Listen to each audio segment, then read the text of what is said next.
Hello and welcome to Career Talk. I'm Lee Hopwood, the CEO at the CCMA and host of this very live show where I chat to contact centre professionals to find out about their career journeys so far. And I find that the stories are always so incredibly fascinating and also really inspiring, especially for those that are working in the industry, but also for those that are thinking about having a career in a contact centre, which we know is just amazing for everyone. So joining me today is Amanda McCormack. She is Head of Risk and Innovation of Direct Banking at Irish Bank, just in case you wondered what AIB was. And Mandy is also a judge on the UK National Contact Centre Awards. She's been judging today and is also a judge on the European Contact Centre and Customer Service Awards as well. Hello and welcome, Mandy. Hi, Lee. How are you? I am really well. The sun is shining. It's Friday. It's all good.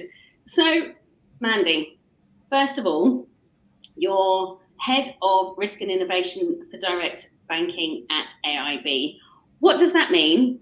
What does that mean you're responsible for? And because it's not necessarily a role that you would immediately say, that's contact centres. So tell us more about what you do on a day-to-day basis. So I suppose our contact centre, we have multiple contact centres across a couple of locations, and we incorporate remote working. I had started in the contact centre. I've moved into a support role. So probably I have a team of 46. I have a very good team under me. I'm very lucky with the team I have.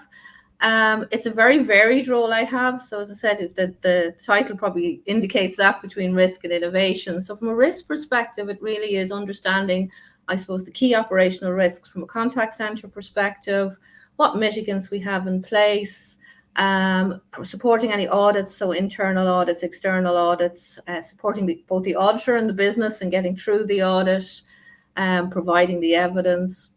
We also do sampling, assurance checking on key procedures across the different business areas within direct banking. And for our early arrears team, we also provide quality assurance. So we actually take their procedures, ensure they're up to date, and check off all of their payments for early arrears. From the innovation side then, very much in the continuous improvement change agenda. We have a separate team who are delivering probably what we call the big strategy, new shiny toys. We support them, but we're more into the contact centre, supporting our staff, supporting continuous improvement, what works for them, what would make their job easier, using probably our complaints analysis. So my team would look at the MI, our voice of the customer, and what are our customers telling us, and what are the changes we could make for our customers to make their customer journey a better one across the board. As part of that, we also have instant management. So our mobile app, our personal banking channels, telephony, obviously within a contact centre. If something goes wrong, a lot of the time it's agents on the ground that actually will know before anyone else. They will come into ourselves, and I will host with my team the call between IT, getting the right stakeholders together very, very quickly, understand the issue and get it resolved very quickly. And then I have a small team that support probably the wider contact centre in doing the activity that you're just not necessarily going to stay on the phone to do. So, for example, ordering a copy statement, requests for call recordings from customers, etc. So there's a team specifically in my world do that. And then lastly, I have finance. So keeping us within the budget, making sure the spend is on track and that we are all on track within the contact centre from a budget perspective. So very varied, very enjoyable. Do you know what? Really varied, and I know we're going to explore how you got to this place over the next 30 minutes. But what's really interesting is risk, I think, is quite different to innovation, in that innovation can be really risky. And is that why the two areas of responsibility sit under the one person, under you, because you can better understand the risks of doing some of the innovations, but because of your background, you're able to say, but it's not as big a risk as you might think it is.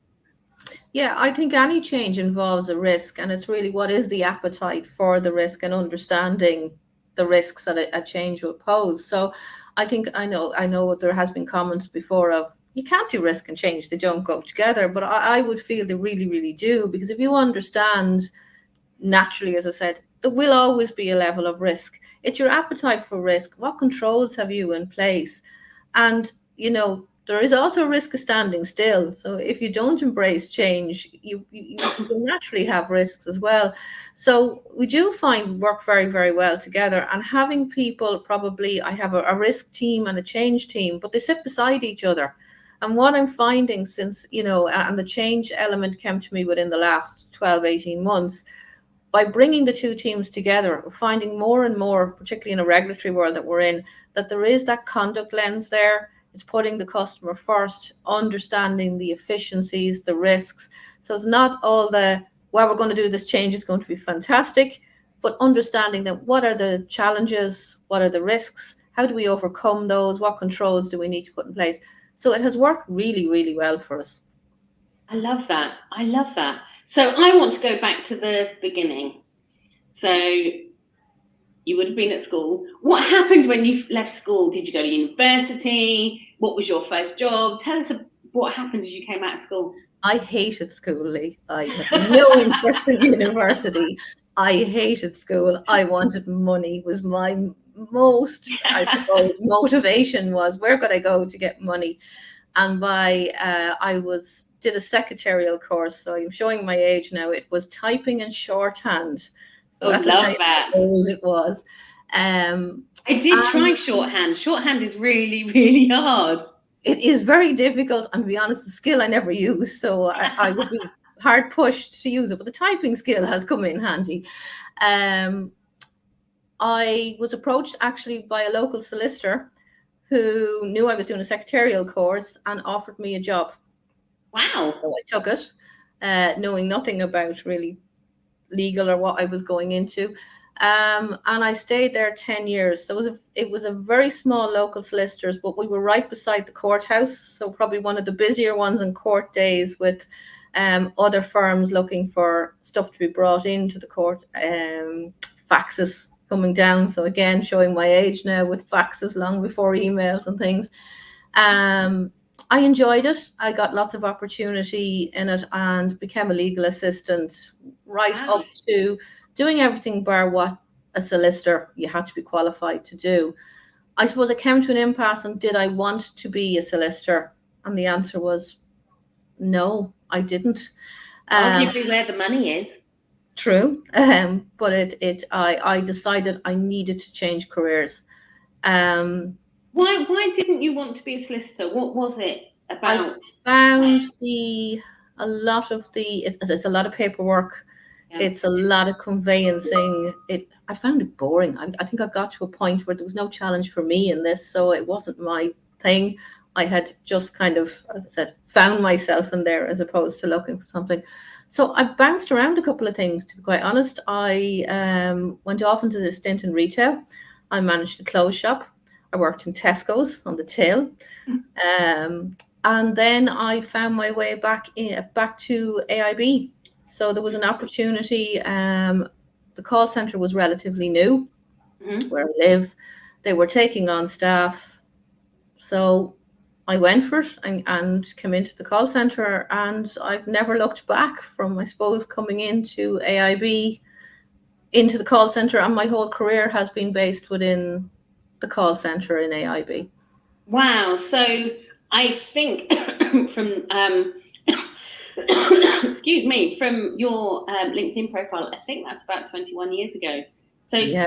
Was that first job at AIB? Did you start out on the phones, given your career to that point? You're going to have learned a lot up to that point. So what was your first job? Well, I started in AIB originally in 97. Would you believe? So I was still working in a solicitor's office, and I was doing evenings in AIB. So it was an opportunity to do early arrears calls, ringing out to customers who were in early arrears on their cards. So that was an evening job. I, at the time, was saving to get married, which was why we was I was working 2 jobs. And then I made a decision to go ahead and stay with the solicitor, which, as I said, wasn't, as it transpired, the right thing to do. So in 99, I made the move back to AIB and got a permanent contract in 2000. And I came in on the inbound side. So taking calls on our card services team. So customers with credit cards, queries on their cards, limit increases, and started there as an agent. And within 6 months, got an opportunity to apply for a senior, as we call them, a senior customer services operative. Went for it. Was very lucky I got it. And within a further 6 months, got a people leader role within the cards team. Wow. So quite quickly got the opportunities, and I suppose made sure I used those opportunities to progress my career. So yeah. And did those opportunities come about because you saw that they were advertised internally, or the business approached you because they saw what your potential was? Was it handed on a plate, or did you have to work for them? I guess. No, I suppose they were advertised, so you had to compete. You had to work for them. One of the pieces that probably helped me compete quite quickly was the people leader over the arrears team was taking a career break. And they didn't have anyone. It was quite a new team. It was a key time team, as I said. They're evening workers, the whole lot. So she approached me and she said, "Look, would you be happy to take them on and manage them for 3 months?" And I said, "Yeah, there's an opportunity here for me and support the business." And so that really helped then. So when I was going for the interviews and the internal positions, I had that opportunity and could use that at interview, to help me compete with my colleagues. Yeah. And I was talking to someone the other day about being lucky, and I do have a view that you create your own luck, partly by taking the opportunities as they arise. And I guess that's what you were doing at that time. You were taking the opportunities that were there. Yeah, absolutely. And I suppose throughout my career, I've always looked for opportunities, what opportunities are there. I'm not shy, I suppose, in coming forward. If I see a gap or I see something that needs support, I will go talk to our management team. And that's probably how the risk role evolved when I moved across into the support team. So I actually wasn't doing risk at all. Our risk manager moved on. There was a gap. And I approached our overall head and said, "Look, there's a gap here. I think it needs to be filled." He said, "Do you want it?" I said, "Yes, give it to me, I'll take it." And similarly with our finance, there was a gap with our finance between a restructure. I felt there was need that we needed to get that local review of finance, make sure we were within the budget. Approached our head of direct and said, "We need to fill this gap, and I'm happy to take it on." So I think it is a combination of luck, but when there's an opportunity, I think it's really important. You take it and you don't be afraid to put your hand up and take it on. Well, exactly. And what I love about what you've just shared was that you spotted the opportunities. And okay, earlier in your career, it might have been that there was a post that was advertised and you therefore went for it. But actually doing that, creating those opportunities, I love that. I love that. And just going back to something you said earlier, so you started with calling out, to making calls out to early arrears, and then you changed to inbound. What were the differences between those two conversations, and why did you have a preference, and why did you have that preference? No, I probably didn't have a preference. I think the outbound was interesting because you had all of the customer details before you went out on the call. You knew who you were calling, you knew what you were calling about. The inbound, you don't know that. So you don't know who's going to come through, and you don't know what they're going to ask. So, you think you're going to take a particular call type. You could be asked anything. I worked one Christmas Eve. I had a customer call us from Australia, and all she wanted to know was what time it was in Ireland. Was it Christmas Day yet? So you don't know the extent of. Whereas with the outbound, it is probably that you feel you're kind of more in control. It's much more scripted. You know who you're ringing about. So that's probably, I found a big difference between the outbound and the inbound call types. So you've been there for AIB for longer than what I thought was 21 years. You've been there a while. Yes. And and arguably some would say that you are probably a lifer. I think that's the phrase that is sometimes used when someone's Yeah. been somewhere a long time. Um, why have you stayed at AIB? You've had those different roles, and as I'm going through again your LinkedIn profile, you've been responsible for the contact center. You are now responsible for risk and innovation. You picked up the finance side. You picked up more as you've gone along. Why have you stayed? What is it about AIB and the environment you're in, or maybe the responsibilities? Why is it that you stayed somewhere for so long? I think it's the culturally. I have to say AIB is an organization, and financial, I suppose, got a very bad rap, particularly a number of years ago. I think the culture and the people are really what makes it. I've been very lucky to work under managers who I've always found very approachable, very fair. Um, and the people, like clearly within the contact center within AIB, you can hear staff, they really, really want to support the customer. Probably the thing that might frustrate them most is if they feel they can't support the customer. I think that makes a huge difference. AIB have been very good. They have some really, really good programs for supporting a work-life balance. So, there's a very strong inclusivity, diversity program, opportunities for lead. We have a mentor her program, of which I'm a mentor on the last few years, and that's really kind of looking at that balance of bringing women to the fore, because we know there is historically that gender gap and that pay gap for women. So I think AIB do a lot to support their staff, and I think that whole culture, that ethos, and the people have meant I was very comfortable to stay. And I've been, as I said, I've had lots of opportunities within the contact center. I think if it was 20 odd years still taking calls, I'd be in a different headspace. But given the opportunities, the different roles, um, throughout the years, it has been, and I'm very proud of the organization. And that's not an easy thing to say for years with AIB, and the banks had a bad rap, but I am very proud to work for AIB. And I guess that they've supported your own development. You certainly don't strike me as someone who's going to stand still.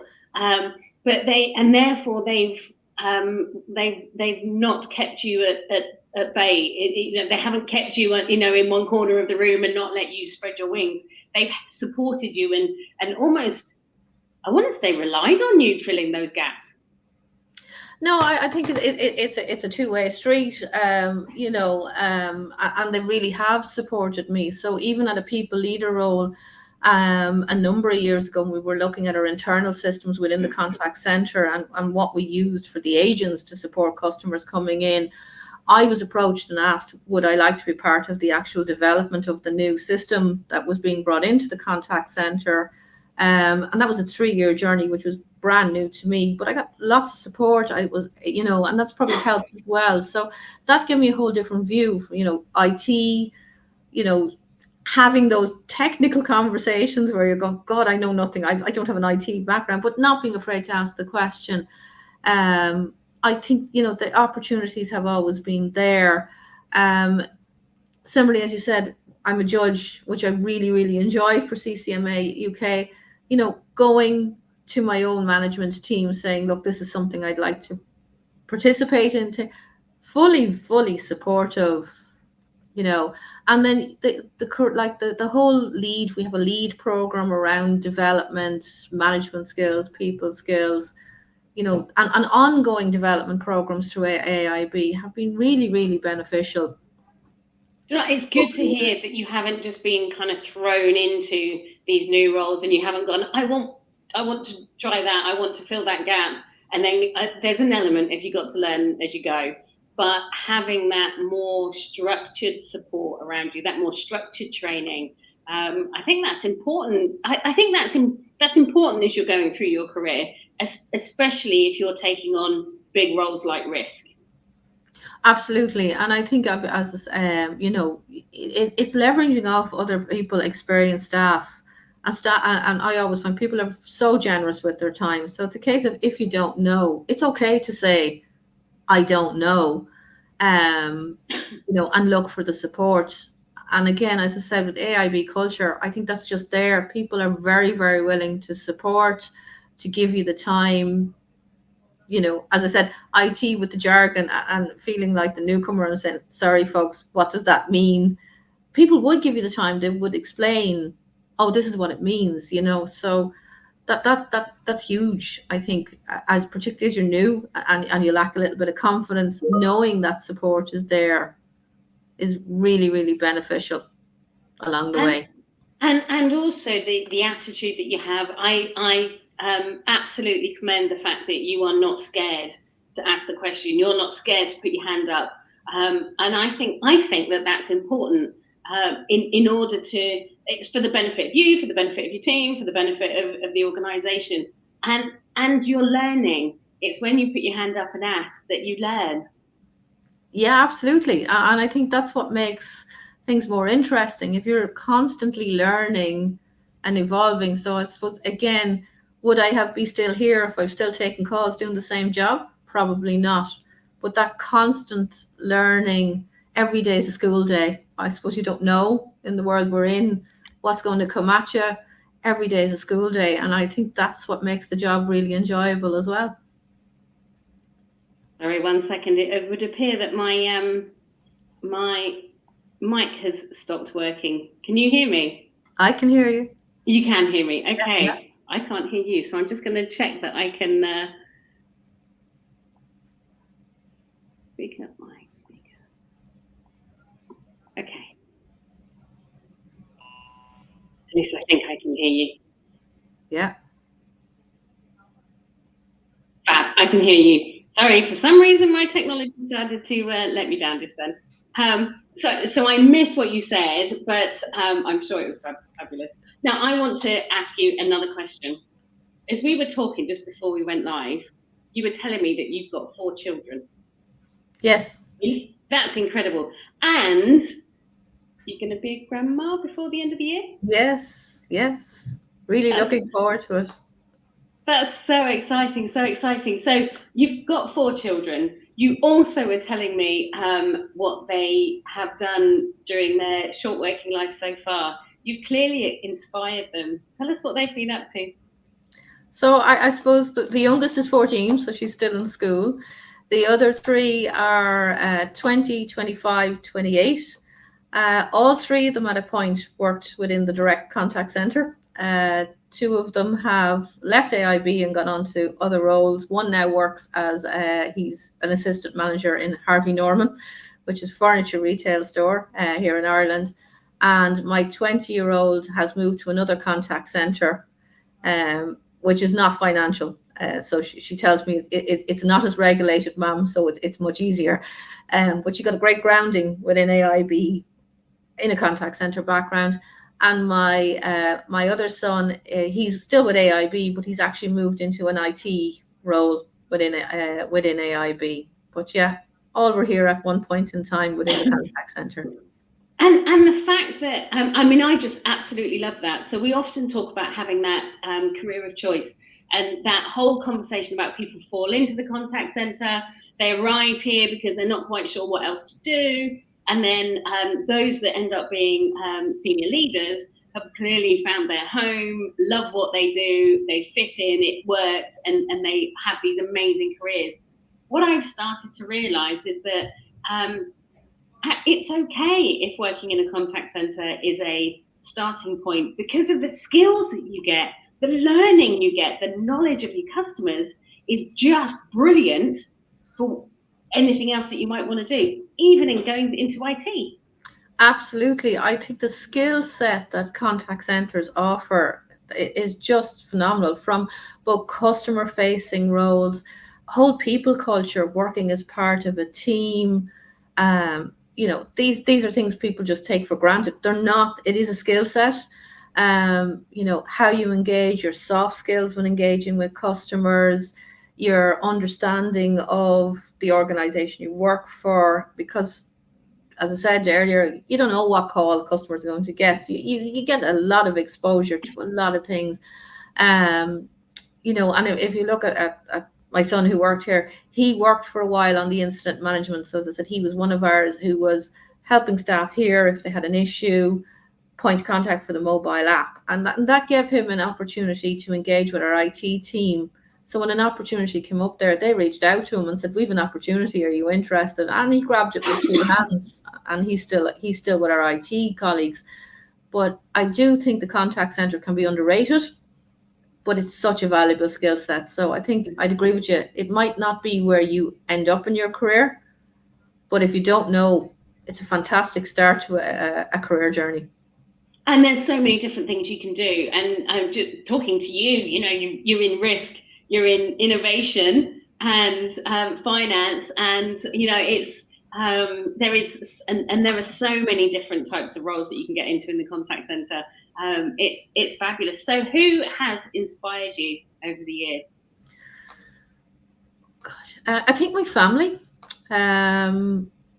I think my mum in particular, very, very determined lady, knows what she wants, sets about getting what she wants. You much like your mum. I think I am, much as I would not tell her that. But yeah, a very strong lady, very independent lady. Very much the boss of the house, and my father would attest to that. He would be very much, if your mother's happy, I'm happy, and but like was always there for us. Was very much very family orientated. Very empathetic lady. I grew up in a council estate. We grew up at a time when at one point there was a lot of unemployment. And she's the go-to, and she still is, funny enough, in the estate. The neighbours, her door's never closed, Lee. Neighbours are in and out, and she's very empathetic. She always has time for everybody. So I think she really inspired me, that there is a lovely mix to being determined and looking to progress, but while you're doing it, acknowledging the people around you and the support that you're getting from the people around you. So, I think my mum would be very much an inspiration. I love that. As much as I still have that teenage piece that says you never tell your parents that they did anything for you. And you hate it when you start coming out with these phrases. Oh God, I'm just like my mum. Exactly. Yeah. So over the years, and you've achieved so much over the years, what has been your greatest achievement? I think from work perspective, the actual delivery of the new system that staff worked on, that was a real 3-year project. It was a complete unknown, coming from I'm managing people, we're taking calls, into right, start again. We want you to actually design, capture requirements, what would staff need, work with our IT colleagues. That was a huge opportunity, but it was a fantastic achievement, and it's a system that's still used within the contact center, and it's 14 years in use. So it's probably, from a technology point of view, well out, reaching life, but it has worked well. So that's an achievement. So I suppose from a personal piece, I would say it's my family. Having 4 kids, seeing 3 of them, I think they'll always be my kids, but seeing 3 of them very settled, very confident with life, that's been a real achievement. A joint one, to be fair. I can't take all the credit. It's a joint one with my husband, but it's a great achievement to have as well. And that partnership with your husband to support all 4 kids, you've got a high-flying career. How does that work at home? How has that worked at home? So I suppose initially my husband, he was always a factory operative. And my mum, as I said, supported. So as I started my career, I was very lucky with the family support. My mum minded the kids, but as she got older, just felt it was a big ask, and to be expecting my mum to have the kids. So we had a conversation. He didn't really like the job he was doing, so we agreed he would stop working and he would become the full-time, I suppose, stay-at-home parent. Yeah. And that's worked really, really well. My youngest is 14. She's being diagnosed recently with autism. He's there, and I've that real sense of comfort that with that support that's there. As my parents have got older, my mum's in her 80s, my dad will be 79 this year. He's there as well. So if they need something, he's there. And that's made a huge difference. I suppose for him, my concern was he going to be bored staying at home? He's not the type. He's always doing something. He's very he's tiled the hall, he's painted, so it's fantastic. And I come home and there's a dinner on the table, so it's working very well, Lee. I love that. I'm sure that if I was having this conversation with a male 20 years ago who was senior in post, I suspect that the gender would have been the complete opposite. Yeah. So I love that. I love the modern way of thinking. And so going back to one of your big achievements was the IT systems, and you've got innovation in the role that you do. How have you seen the industry change over the last 20 years? What has really struck you as, my goodness, that's really changed over the last 20 years? I think the technology, but use of technology has really changed. But specifically, I think we live in an always on world where probably, if you went back 20 odd years, particularly in the banking environment, it was very much of the branch opens at 10, it closes at 4. It's a Monday to Friday operation. There's no weekends.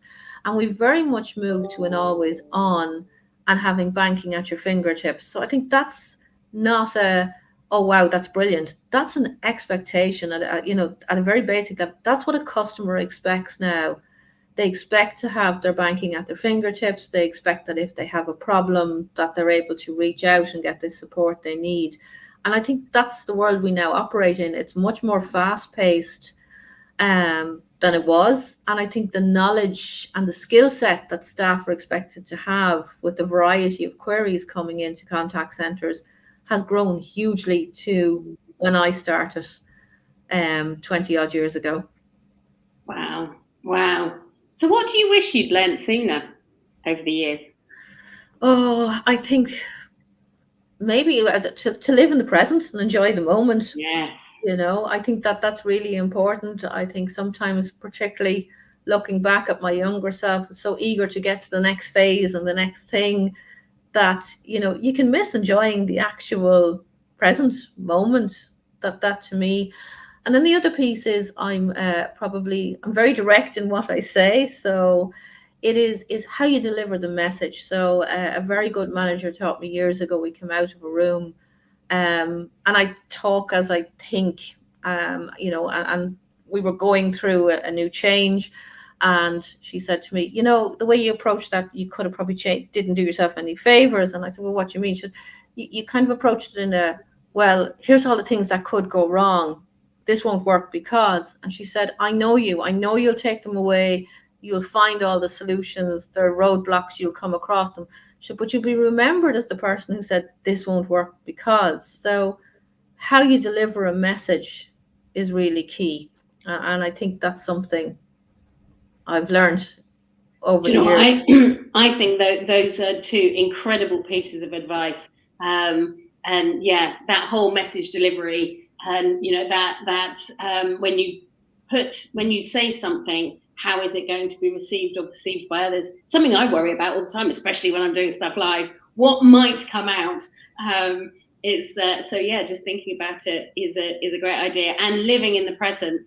I couldn't agree more. And I suspect that over the years, you've probably been striving for the next thing, looking for the opportunities, and maybe being guilty anyway of that. So I've got 3 last, they're supposed to be rapid fire questions. Let's see how we go.